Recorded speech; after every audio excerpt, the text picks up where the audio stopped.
Ndichikutambirai zvekare pano paHadzirare 263 pano pachange njuya ndikuzivisai manews updates ezvinhu zviri kuitika munyika yedu yeZimbabwe. Kana uchiri munyowani pathis YouTube channel, kusubscribe mahara wotina on the notification bell so that patinoramba ndichidzoka neamwe manews updates uchange uchingozvionera panapo uchange uchiona manews updates ezvinhu zviri kuitika munyika yedu yeZimbabwe. Saka ndatisubscribe, ndatilike this video, ndatishare this video kuhama neshamwari. Sekuziva kwamunozvita mhuri yeZimbabwe, manews updates epanapa ndinoyanawo ndikamabatanidza.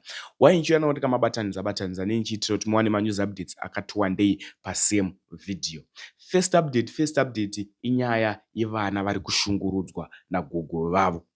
Vadikani, kana muchinge maenda kudiaspora yakanti vabereki maenda kunze, potai muchicheka kuti vana vari safe here muZimbabwe munomu, nekuti havasi vese vane rudo, havasi vese vanoda mwana wako semudiro waunomuita.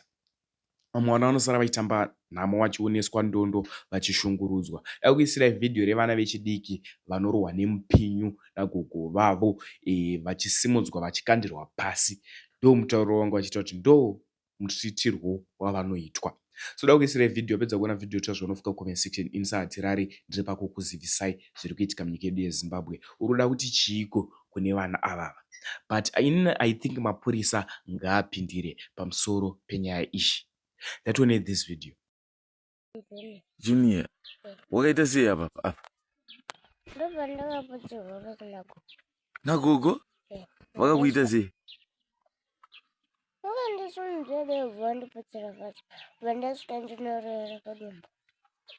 Vakakukanda mudenga? Wanga waita sei? Mbudzi dzapinda mumunda? Ko mama wako aripi?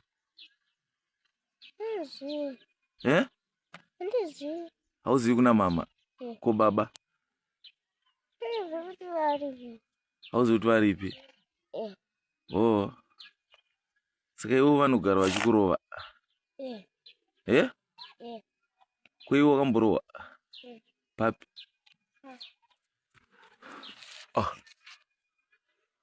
Ivangari kurova iri? Wakarova ni?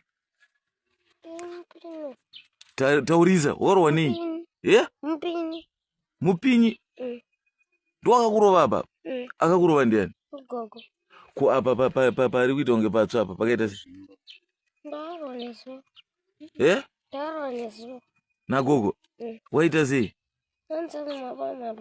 Hanzi? Hanzi mabama bhanzi? Saka vakakurova nei?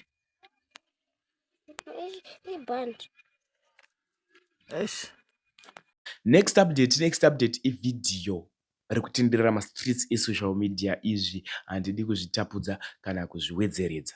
So dakuisirai vhidhiyo, wapedza kuona vhidhiyo tazvonofika comment section. Inini saHadzirare ndiri pakumhanya nenyaya dziri kuitika munyika yedu yeZimbabwe. Handisi pakujaja kana pakuteka side panyaya idzidzi, ndinouya nadzo sezvadziri nguva nenguva saHadzirare musi watamuka tichikuzivisai manews updates. Vadikani, maupdates muri kumaonera muri kupi? Chimuti wakachibata here kuti dzvi? Bira mucomment section utaure kuti aiwa chimuti takachibata. Hadzirare, mhanya nenyaya. Ndobva ndakasikawo kumhanya nemanews updates. Much love. Waumbobudirira pa chako iwewe kusarenda, hapasina chakwako. Chekutanga azvaimbofanira kusvika pazvasvika apa. Ndopandoda kuti ndikutaurire nhasi maZimbabweans. Zvabviswa pazvasvika apa nekuda kwokuti nyika yakagara iri pachimbavha for 30 years. Mazona ava chimwe navo vakanga vakaronza pavo kudhara, vangu vakadyiwa kudhara. Zvese izvi musakangano zvavaita munana 2008 vachienda vega kuinauguration vachizviita zvese vega achimwe navo. Kwese ikoko ZANU yange yakasogyiwa kudhara. But neshepa waive kusenzesa maarms zvisiri pamutemo nekuuraya vanhu ndo zvavasvitsa pavari nhasi apa. Toda kuti vataidzidzana.